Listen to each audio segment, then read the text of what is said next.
One, two, one, two. All right, let's roll. Welcome. You're listening to the Saddle Up Podcast, where we discuss everything related to UTRGV athletics, past or present. We'll catch up with old teammates, friends, and take you down memory lane with exclusive interviews. This is the Saddle Up Podcast, the voice of your covered walkway streets. So dope. This is gonna be awesome. Stay tuned for new episodes every week. From Bronx Village to the Fieldhouse, we'll cover it all. Hell yeah, dude. Carpe diem. So saddle up and let's go. Let's go. Saddle up, partner. Hey, welcome to another great episode this week, guys. G, how you been, man? How's the week been? Man, we've been doing pretty good, man. You know, just busy at work, but we never are busy enough to miss a Saddle Up podcast, man. Please let everybody know who's on the show today. Well, this is, I cannot wait to introduce this man. He's been a thorn in our side for 20-some years, him and his team. And I just want to introduce Matt Santangelo from Gonzaga University. Matt, thanks for joining the show. How are you, my friend? I'm doing well. I'm actually sitting on campus here at the famed Gonzaga University. So I appreciate you being on the show. Hey, I have a question, just real quick. We'll get this out of the way. Does Lalo Rios have a statue on campus? Because y'all made that infamous run months later after we played, and we'll get into that later. But I'm just curious if Lalo has a statue on campus. He should. He should. No, he should after those free throws. Like, I don't know. I'm trying to think of like how it should look, but no, he doesn't. But in his defense, Gonzaga's defense, the only statue on campus is actually a bulldog. Really? So not even the Godfather himself, Stockton. He doesn't even have a statue. It's a bonus. So nobody, right? Jalen Suggs just got a contract. He's in the Corey Kispert just got a contract. Yeah, none of them. No Matt Santangelo statue. I know it's just total BS. I'm not sure if I can curse on this podcast, but this is ridiculous. No. No one's putting this in bronze form. Okay, that ain't worried. That's not happening. Matt, we can always do a paper mache like we did for Matt. I had a paper mache statue on campus, and then it rained, and so it was. So it's not like an hour. So that was it life size? Like, how much paper? Like, what are we talking about here? A lot of paper, Matt. Yeah, it was a lot of paper. Yeah, and then I got a citation for littering because of all the paper that. So anyway, so Matt, just for reference, those that obviously weren't at the game or haven't heard the story. Yeah, we played you guys December 28th of 1998. Yep. Right. And why is that significant? Because you guys made an historical run and y'all are still running 20-some years later since that run against UConn and that Elite Eight squad. So yeah. So that March 99, it was kind of our Cinderella season. We had a nice run. I mean, it's ironic that this many years later we're really only talking about 4 games, 3 wins and 1 loss. I mean, that's all we did in the NCAA tournaments. We won 3 games and we lost 1. But that got us to the Elite Eight, and that was kind of the launching point. But when we met you, so the year before, 97, 98, we're probably coming off what was, I mean, arguably the best Gonzaga team that I was on was 97, 98. Mm-hmm. We lost in the conference tournament championship, which meant we didn't get the at-large or the automatic bid from our conference. And back then, the West Coast Conference was just a 1-bid league, so there weren't multiple teams getting in from the West Coast Conference. And so coming into 98, 99, the season we're talking about, like our whole mantra was like, we had to win. Basically, we felt like we had to win everything to get the respect and get the opportunity to play in the NCAA tournament. So coming down to play y'all was a bigger game than we didn't. Okay, no offense, we didn't necessarily circle it on the schedule, but it ended up being a big game and ultimately was a big win. Yeah, I read a quote. Casey Cowrie said we were ranked 305 out of 303. So I totally get it, right? And I totally get it. But that game was epic, right? There's moments that I still kind of can vividly see and imagine and I think about, but what is it that you remember? I know G was at the game, but G, you weren't on the team, correct? You were just there, right? Yeah. The year before was the last time that I was a member of the basketball team. So the year after, I still hung out, Yeah, of course. And I got to go and witness one of the greatest losses in one of the greatest losses in UTPA history. Yeah.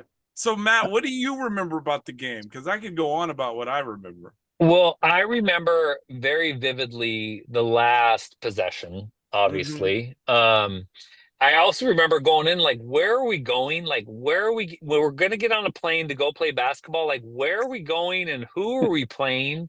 I remember thinking that. I do remember that leading up to the game. And then I remember you guys kind of kicking our butt throughout the game. Like, the game was close. It was tight. I mean, it felt like at the end of it, and even now, this many years later, it felt like we stole one. Like, we didn't exactly earn the win. We didn't deserve to win. But it was this real scrappy, kind of grinded out game on the road that we've all been a part of, that we kind of stole one and got out of there as quick as we could. I'll let you kind of go into the last possession, two possessions of the game. But I remember those two. Yeah, wow. No, I remember that we were like, Lalo was on the free throw line to ice it. We were up by 2. And then missed the first one, missed the second one. Ball bounces through Kirby's legs. Casey ends up with the rebound. Casey Calvary, who played with Gonzaga, gives it to you, and then you just throw it up the court to the timeline. And mind you, there's like 2.5 seconds left. Like, there was hardly any time left. And Richie Fromm throws up a prayer, and the horn goes off, and the ball goes in. And then what I vividly remember is the next day having to get on an airplane with you guys and fly to Dallas, right? Yeah. So I remember parts of that as well. And I remember, like, the shot goes up, it goes in. It actually wasn't Richie, it was me. I dribbled. Casey gets it to me. I dribble it up. A 3-point shot, not quite a half court heave, but a pull-up 3. Yeah. It goes in, and then I just remember, like, handshake line as quick as we could, locker room as quick as we could, get out of town, get out of Dodge as quick as we could. Yeah. Which back then was the day after. I mean, now they go straight to the private plane and get out of town. But I remember, like I said earlier, like I feel like it was like we got lucky and we kind of stole one that we didn't necessarily deserve, but one that we absolutely needed to win. Well, I agree with that, but secretly, when y'all made that run, because we'd always, we were ranked in the 300s, right? There's no hiding that. You can fact check that, right? But seeing you guys and how well we played against you guys, and we feel like you stole one, but being that competitive on that level and then seeing you guys make a run to where you win the West Coast Conference. Yep. You get a higher seed, obviously, because it's a smaller conference, right? But y'all win those 3 games, and now you're playing against UConn, and y'all are close with UConn, and then they end up being the national champion. It almost gave us a sense of confidence, because it was like, okay, we're not far off from where ideally we want to be, because we could hang with, so I was secretly rooting for you guys. Yeah.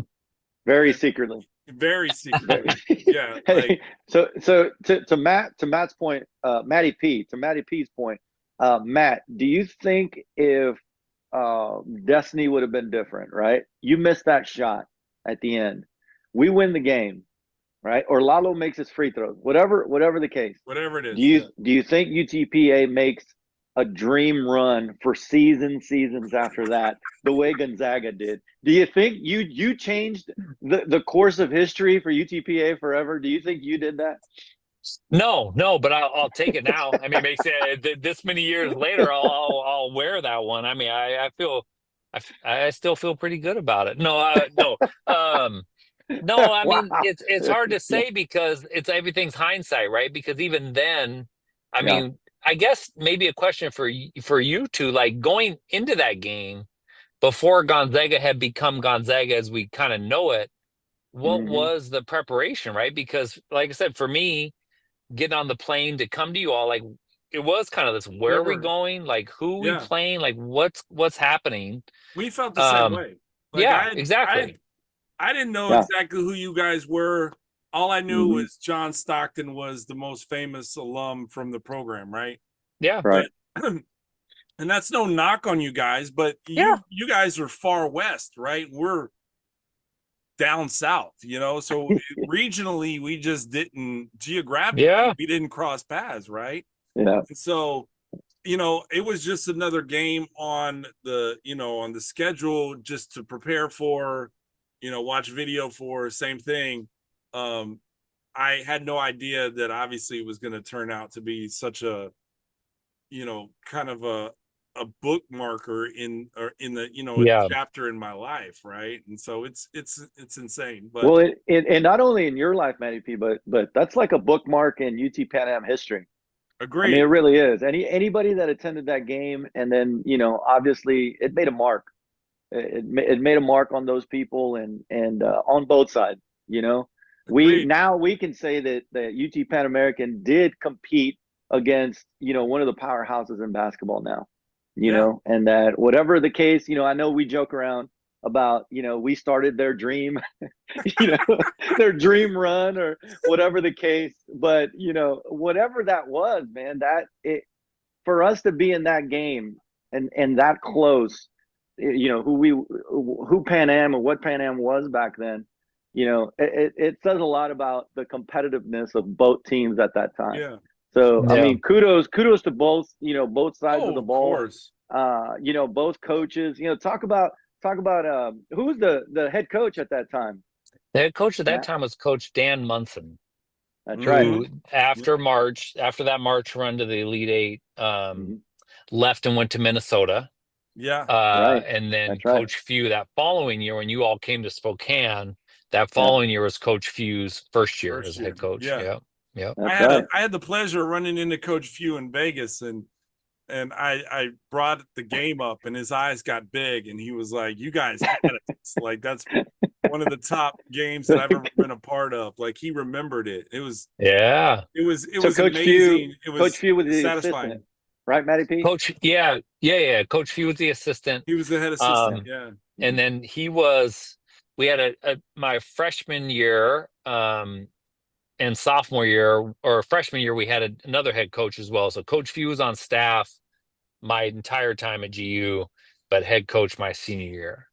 Mhm. So you had 3 head coaches in 4 years also? Man, Wow. Yeah. the comparisons are they're Yeah. unraveling right before our eyes. Yeah. From the penthouse to the outhouse, I swear. Like, Wow. oh man, yeah, I can sympathize with that. That's got to be tough. That has. To Yeah, be tough. we had great. So when you guys had the coaching change, were they on staff or were they No. outsiders coming in? Outsiders coming in. Yeah, so the whole time we were there, so we went from Fitzgerald to Munson to Few, but Wow. Fitzgerald and Few recruited me out of high school, so there was Okay. continuity still. Yeah. Assistant coaches moving up the ranks every change of the way. So like even though Gonzaga right now, for people who pay attention to college basketball, is really a great example of continuity and consistency. 3 coaches in 4 years for us, but it felt like it could have been the same coach, Yeah. maybe Yeah. not so much. I mean, the Munson thing leaving after that Elite Eight run this year that we're talking about was a little bit of a shock. But Coach Few came in, obviously didn't look back. So yeah, exactly, and he hasn't. And here's another little secret: Gonzaga is my son's favorite team. Like it's his dream school, and so we don't we don't usually bring up GU in our household, right? But because Well, you should. Maybe I should be talking to him. um, no, it's I joke, and of course I'm really proud. I'm close to the program, still close to the program in the university. So I'm proud of everything that we accomplished, but then what's been accomplished since. And I tongue in cheek say, like, Gonzaga is everyone's second favorite school because you're loyal to your alma mater, you're loyal to the program you grew up with. But if you know anything about GU, and GU's morphed a little bit, like they're kind of the new age Duke, where either you love them or you hate them. Like it's more polarizing now. But in the last, 20 years, not 25 years, but the last 20 years, you were always the second favorite because you were loyal to your school, but you love what GU stood for. Yeah, and it's like you root for them because it's a program you can get behind. There's no reason not to appreciate and root for the athletes. Like they're, for the most part, upstanding people in the community, well spoken, thoughtful. They go to class, they hit the gym. Like it feels like they're doing it in the right way, which is easy to get behind. That's there's another parallel, G, right? Is Yep. UTRGV, which was obviously Pan Am, is the same type of small school feel, like solid kids, go to class, program, facilities are on the rise. Like it kind of has that same type of GU feel. And I think, that's exciting for a program like UTRGV, because now you can kind of see the model of success.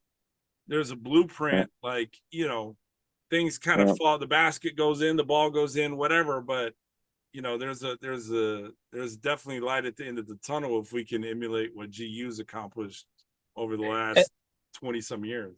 Yeah. And I think that's the part that's really like, I think a great sense of pride for us as alums and people that are involved with the program is that, there's not a mid-major in America that's not kind of trying to recreate or have the Gonzaga effect, right? The financial impact, the impact on the university, not just the national brand of the program. And that one's really interesting because I've said this before, but like it feels like we're kind of first generation wealth. We're not trying to live up to like John Wooden's history or name one of the like bloods, exactly. Like this is us. Like we're first generation. We quote unquote, I'm humble enough to know it's the fact that they've accomplished so much, but like we feel like we have some fingerprints on it, and that's a really unique spot to be in, understanding the context of this really small Jesuit school in a non-market in Spokane, Washington, that has just really created this huge tradition and kind of level of excellence. Well, Matt, you definitely have a fingerprint on my broken heart for that many years. And tell the audience what you're doing that, like what after that. Did you go play? Did you continue? Did we propel your career? We just love handing out gifts.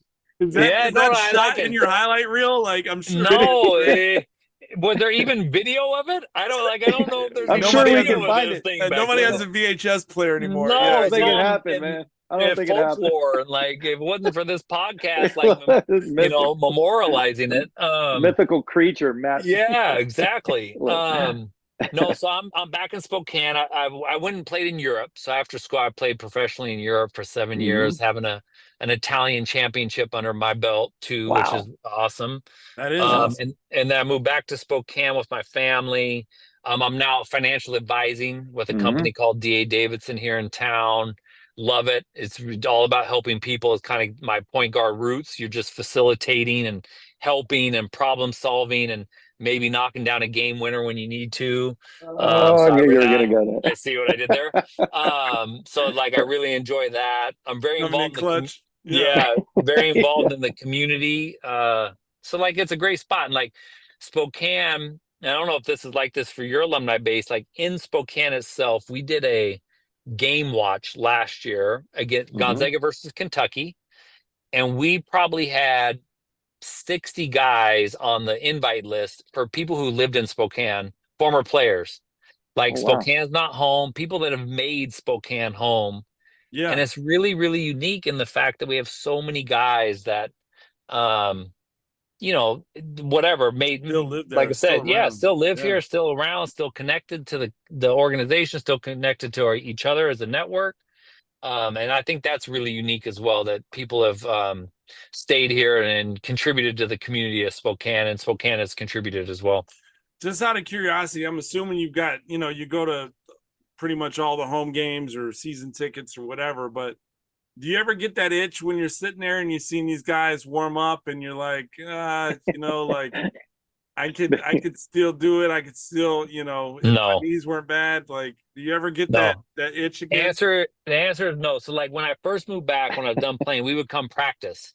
So I would come practice. That was back when I was in shape and could run around a bit and younger. And so like I would, but the thing that I learned, that like working with Kevin Pangos and Gary Bell, Matt Bolden and his group, like in Pargo, is like there is some wisdom that comes with age that you just don't have it with where they're at now. So there are some things, tips and tricks you can teach and stuff. But now that I'm old enough where I can't necessarily do, where I've gone into coach mode, where you just tell them what they should be doing, you lose a lot of street cred. You can't. I mean, back then when I could do it, I could show it.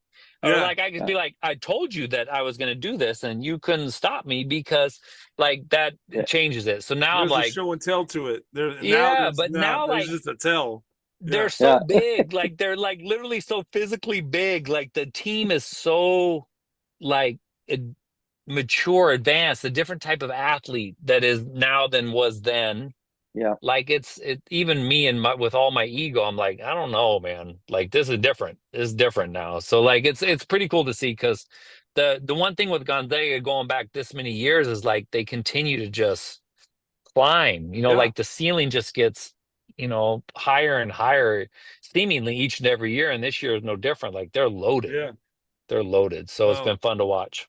I love that you're still a part of it, because obviously G and I are still a part of our, our program. And, I really appreciate you coming on to talk about this, because I mean, it's just a part of history. It is part of history. It's part of GU's history. It's part of Pan Am's history. Right. And so for you to be gracious enough to, to when I hit you up and you're like, yeah, let's do it. It was just, it was really cool. And I just want to thank you for it. No, I appreciate the opportunity. Like I said, I'm proud of the GU history, this particular game, and it was really special to me for obvious reasons. And so it was kind of fun to go down memory lane, but I also it kind of warms my heart that like this is a point of pride for this your program, like that this is the standard that so I like, it's all good stuff, man. We're just trying to grow the game and get people to love it and keep playing it and competing and be ambitious with it. How can it propel this group of athletes that are on these rosters now and in these universities to go do great things and stay connected years later. I love that. I love that because it's bigger. The game of basketball is bigger than, hey, I went to GU or I went to Pan Am or I went to Kentucky or Florida, wherever. Like, it's the game of basketball, right? And it all kind of unites us, and we all had different experiences playing the game and playing for the universities. But I mean, in the same right, it's the same type of, it's that bond we all went. It's crazy that we'd never cross paths on any type of podcast, social media, anything if it wasn't for that game. Yeah. If it wasn't for basketball. So basketball can do so much for us, and we appreciate the game. We appreciate you, and man, we wish you the best. Matt, thank you. Everything moving forward, man. If there's anything else that we can do to propel your career, okay, just let us know. We're here for you. We can give you that street cred, Saddle Up may just take you to another level, man. Yeah, you just don't know I love it. Hey, Matt, make your way down to San Diego when the West Coast Conference when Gonzaga comes down here, and I'll take you out to dinner. And I going to the Pac-12, so you only got one more year left. So San Diego State, you're stuck with us for a while, even in the new conference. That's right. Yeah, that's right. So come on down, and I'll take you out to dinner, man. Yeah, I appreciate it. Thanks, guys. I really appreciate it. Till next week, guys. Thanks. Thank you, Matt. Talk to you soon. V's up.